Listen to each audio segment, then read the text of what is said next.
Beaucoup de croyants ignorent tout ou presque des dons spirituels.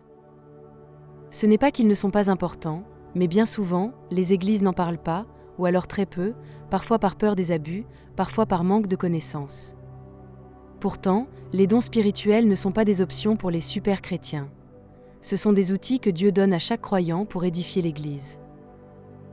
L'apôtre Paul dit clairement : « Frères, je ne veux pas que vous soyez dans l'ignorance au sujet des dons spirituels. » 1 Corinthiens chapitre 12, verset 1. Ce silence crée un vide que nous devons combler. Mythe numéro 1. Les dons spirituels, c'était pour les apôtres seulement.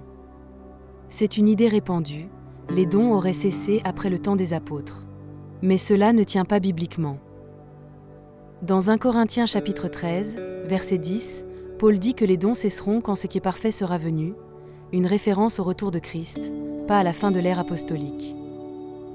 L'Esprit Saint n'a pas changé, et son œuvre continue. De nombreux croyants modernes témoignent de dons de guérison, de paroles de connaissance ou de discernement.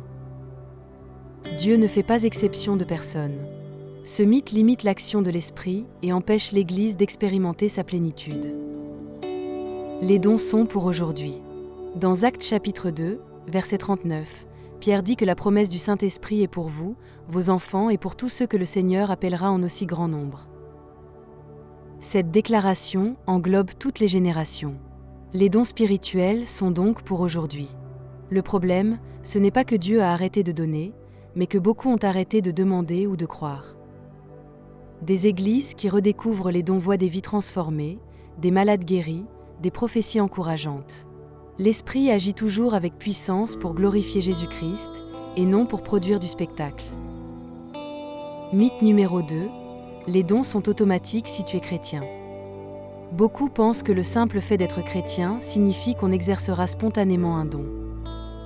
Mais 1 Corinthiens chapitre 14, verset 1 nous invite à désirer ardemment les dons spirituels. Il y a donc une part de recherche, de prière, d'ouverture.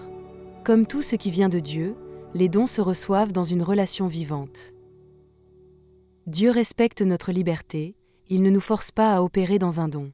Certains ont des dons dormants qu'ils n'ont jamais exercés, faute d'enseignement ou de foi.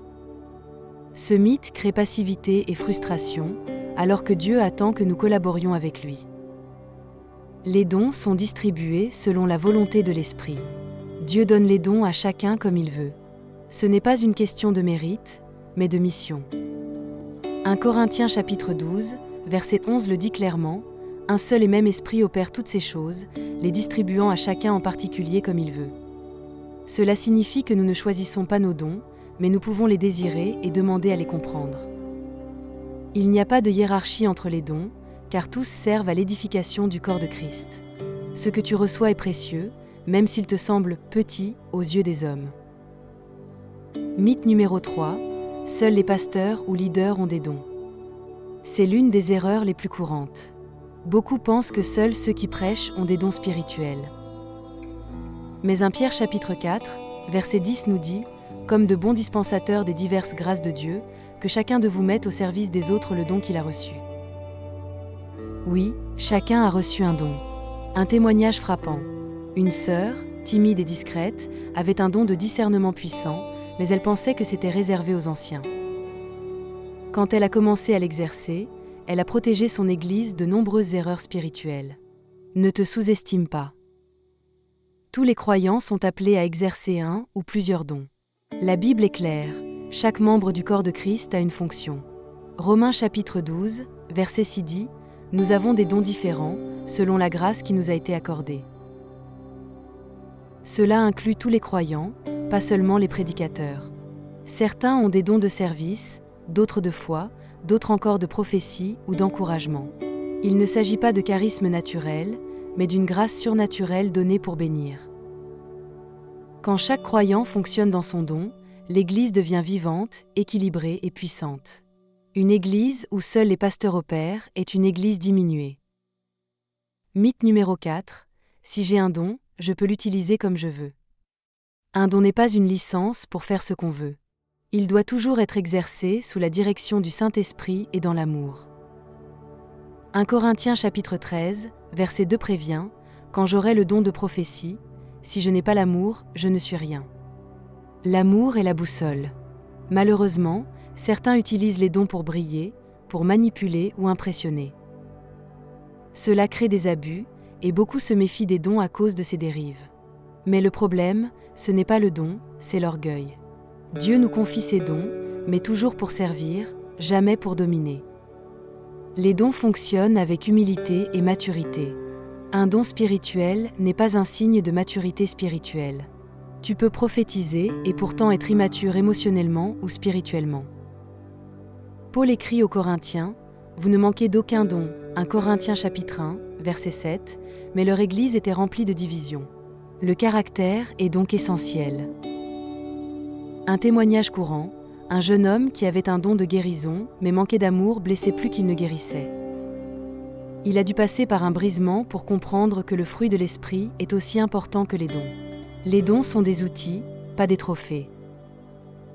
Mythe numéro 5. Les dons font de moi quelqu'un de supérieur. Les dons ne rendent pas quelqu'un plus spirituel. Ils sont donnés gratuitement par grâce.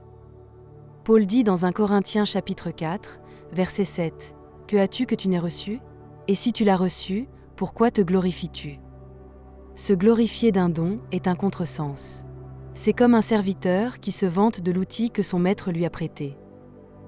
Le but est l'utilité, pas la vanité. Ce mythe produit des rivalités dans l'Église. Au lieu de s'unir, les croyants se comparent. Le véritable serviteur de Dieu est celui qui se cache derrière la gloire de Christ. Les dons sont là pour édifier l'Église, pas l'ego. Paul dit dans 1 Corinthiens chapitre 14, verset 12, « Cherchez à posséder les dons en abondance, en vue de l'édification de l'Église. » Le but n'est jamais personnel, mais collectif. L'édification, c'est fortifier, encourager, relever. Un témoignage touchant. Une sœur a reçu une parole de connaissance pour un frère qui allait quitter l'Église. Elle a obéi avec amour et douceur. Il a pleuré, touché en plein cœur. Il est resté et est devenu un pilier de la communauté. Voilà le fruit du don bien utilisé, l'édification, pas l'exhibition. Demandons-nous toujours, est-ce que ce don bénit vraiment quelqu'un? Mythe numéro 6, les dons spectaculaires sont les plus importants. Parler en langue, prophétiser ou guérir peut sembler plus impressionnant. Mais aux yeux de Dieu, chaque don a une valeur égale. Dans 1 Corinthiens chapitre 12, verset 22, Paul dit que les membres du corps qui paraissent les plus faibles sont nécessaires. Un don d'encouragement, de sagesse ou d'administration est tout aussi spirituel qu'un don de miracle. Ce mythe crée des complexes et pousse certains à rechercher la scène au lieu du service. Dieu regarde le cœur, pas la mise en scène. Dans le royaume, c'est souvent ce qui se fait dans le secret qui a le plus de poids. Les dons discrets sont puissants aussi. Une simple parole d'encouragement, donnée au bon moment, peut sauver une vie. Un service silencieux peut inspirer plus qu'un miracle visible. Dans Romains chapitre 12, verset 8, Paul liste des dons comme l'encouragement, la libéralité, la miséricorde. Ces dons transforment l'Église au quotidien. Un témoignage, un homme dans une assemblée avait un don de service. Il veillait sur les personnes âgées, réparait, aidait. Il ne prêchait jamais, mais tout le monde sentait l'amour du Christ à travers lui. Quand il est parti, un vide immense s'est fait sentir. Les dons discrets sont des dons durables. Ne les méprise jamais. Mythe numéro 7. Si j'échoue, c'est que ce n'était pas un don. L'échec fait partie du processus. Un don s'apprend, se développe, se corrige. Paul dit à Timothée dans 2 Timothée chapitre 1, verset 6, « Ravive le don de Dieu que tu as reçu. » Cela implique effort, persévérance. Beaucoup abandonnent un don à la première erreur, pensant qu'il ne venait pas de Dieu. Mais même les prophètes se trompent parfois, même les guérisons ne sont pas automatiques. Dieu travaille aussi notre humilité à travers nos limites. L'important, c'est de rester enseignable, connecté à l'esprit et entouré de frères matures. Le perfectionnisme tue plus de dons que l'échec. Les dons sont à entretenir, comme un feu. Un don est comme une flamme, il peut s'éteindre s'il n'est pas entretenu. Dans 1 Thessaloniciens chapitre 5, verset 19, Paul écrit « N'éteignez pas l'esprit ». Cela peut arriver par négligence, peur, doute ou rejet de la part des autres. Entretenir un don, c'est le pratiquer avec foi, écouter les retours, recevoir l'encouragement et surtout rester en communion avec le Saint-Esprit. Un musicien s'entraîne, un serviteur de Dieu aussi. Le don est une graine, à arroser avec foi, obéissance et amour.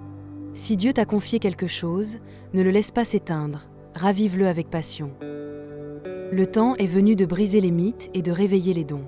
L'Église a besoin de croyants remplis du Saint-Esprit, qui connaissent et exercent les dons avec maturité, humilité et amour. Les dons ne sont pas un luxe, mais une nécessité pour affronter les temps présents. Si tu es en Christ, tu as reçu quelque chose. N'enterre pas ton talent. Demande à Dieu quel est le don que tu m'as confié. Et commence à l'utiliser. Car, comme dit Romains chapitre 8, verset 37, nous sommes plus que vainqueurs par celui qui nous a aimés. Alors marche dans ton appel.